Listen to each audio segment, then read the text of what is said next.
తెలంగాణలో ఈరోజు పల్లెలు తాగునీరు లేక తనలాడుతున్నాయి, తల్లడిల్లుతూ ఉన్నాయి.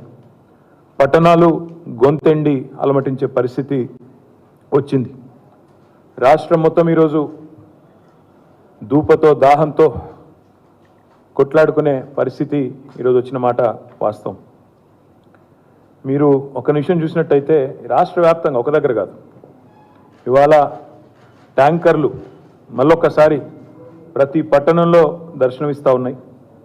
ఇవాళ ప్రతి పల్లెలో ప్రతి పట్టణంలో ఈ రకంగా బిందెలతో మళ్ళీ రోడ్ల మీదకి వచ్చి మహిళా సోదరిమణులు ఆందోళన చేయాల్సిన పరిస్థితి. ఇది హైదరాబాద్లోని ఒక బస్తీ. ఈ రకమైన దుస్థితి హైదరాబాద్లో ఉన్నది. ఇది మేం చెప్పడం కాదు, మీరే పత్రికల్లో మీరే రాస్తూ ఉన్నారు.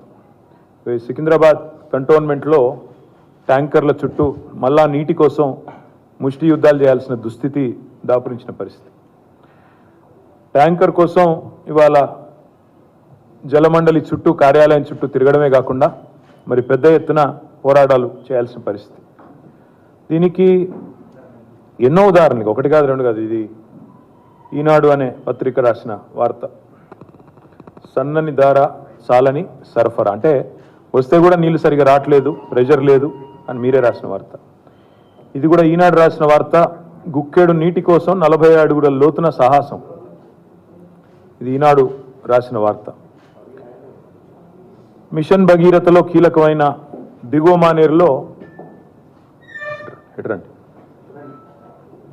దిగువ మానేరులో ఈ రకంగా నీళ్లు లేక మరి జలాశయమే ఎండిపోతున్నదని చెప్పి ఈనాడు పత్రికనే రాసిన వార్త.